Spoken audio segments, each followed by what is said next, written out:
Christopher, he's conceding a lot to you right off the bat, but says you're missing. I should thank him not only for that of extreme honesty and candor on his part, but also for the very generous things he said about my book, and take him up, yes, on the challenge. I say this about Dr. King for the following reason, that he obviously used the language of Exodus, the famous story of the freeing of the Israelites in their wanderings, as a metaphor, as why would he not? It was the only book, or comes from the only book that everyone he knew or could reach had read.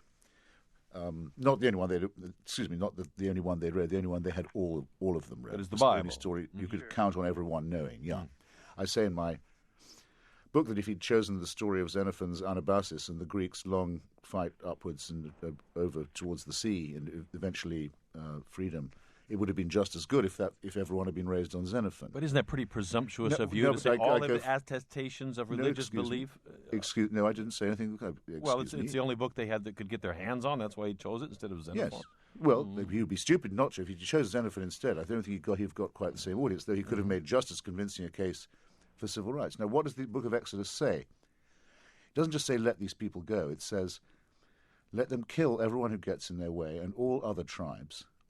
Let them enslave the women, let them destroy the children, let them steal the land of others in Canaan, as long as they make a covenant with an unforgiving God. Now, that's exactly what Dr. King did not offer his congregation. He said, we're not going to reply in kind. We're not going to be cruel. We're not going to be racist. We're not going to be violent. We refuse all of this. Well, that means that he wasn't invoking the Old Testament properly at all. Empirically also, I think I have some evidence on my side. Dr. King was regularly attacked by the authorities, including a large number of the religious authorities of the day, for surrounding himself with secular people, leftists, socialists, communists, which he did. He seems to have preferred their company. I would not say that I knew his mind, but I'd say that the assumption that he was a believing Christian who actually thought that there was a God on his side and a Savior in his corner and so on is not necessarily warranted. And that, above all, the case for the emancipation of black America had already been completely made by secularists and doesn't require any supernatural warrant. And with that, if we accept that, do you also write off the entire dissenting tradition Bill Leonard talks about? Do you deny that there's a kernel? Yes, please, Bill. Yes. Really quickly. Yeah. Again, when you read Stride Toward Freedom, probably the most famous passage in one of the few books that King wrote is where he sits at the kitchen table in the wee hours of the morning. He's had multiple bomb threats, and he says, I'm going to give it up. My family's endangered. And he hears the voice, and he speaks that speaks to him and says, stand up for freedom, stand up for courage. It's one of the most famous and seems to be, at least in his own mind, a pivotal point, and it is a transcendent moment that he attributes to the divine. So I think, again, it's pushing... He's perfectly free to do that, but of course. But, I mean, I wouldn't say, frankly, that I hadn't heard that voice myself on occasions, not in any such dramatic or dangerous circumstances, but in some tough places and at some tough times where I've thought, oh, the hell with this, and something tells me, no, come on, put yourself together. You have to get going on and this. He exists. And you can't watch that happen. You must intervene. But I mean, any moral person has promptings of that kind. He exists in a community, lives in a community where he does attribute that in ways that shape him. Just a quick correction to I think you're really wrong when you say King could not out-preach the rednecks. That's page 179. He did out-preach the rednecks, and that's what terrified a great many of the preachers in the South who were segregationists. Bill, Christopher Hitchens, let me get a call from New Haven, Connecticut. Steve, you're on the air.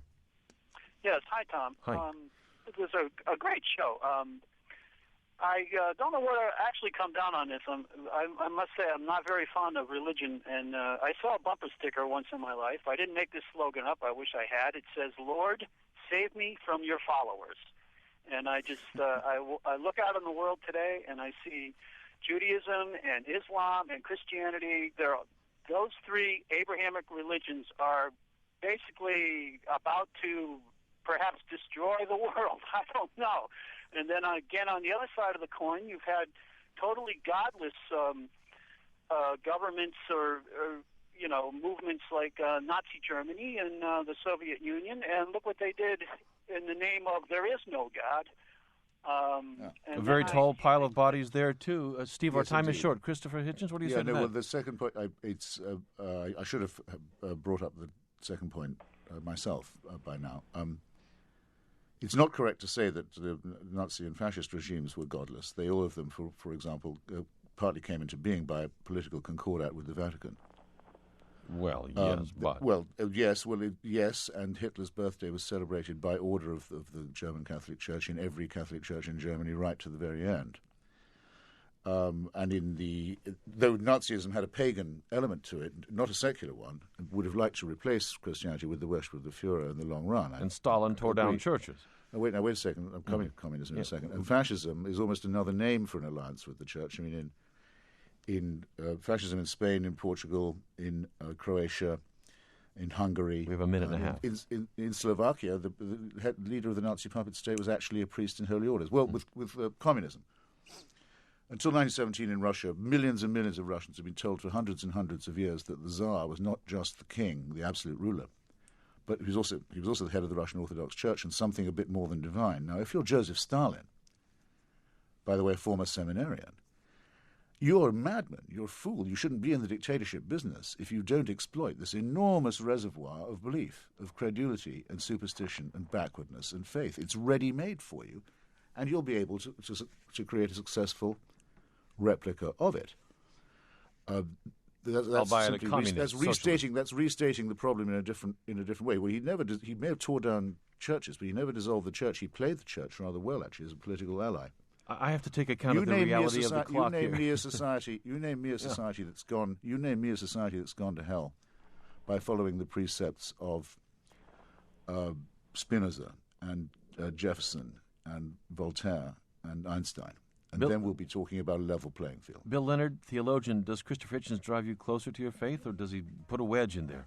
Oh, he makes me think about it and worry about it and deal with it in ways that often, at least Christianity, has swept under the table or just sought to ignore historically. And in that sense, it can be helpful.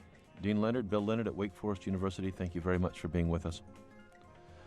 Christopher Hitchens, what's your reception been like? God is not great. Good heavens. Well, rather like the one here that today you so kindly arranged for me, a great deal more positive than most people would be willing to believe. Thanks for being with us this hour. Oh, it was very, very, very nice of you to ask me. Thank you. I'm Tom Ashbrook. This is On Point.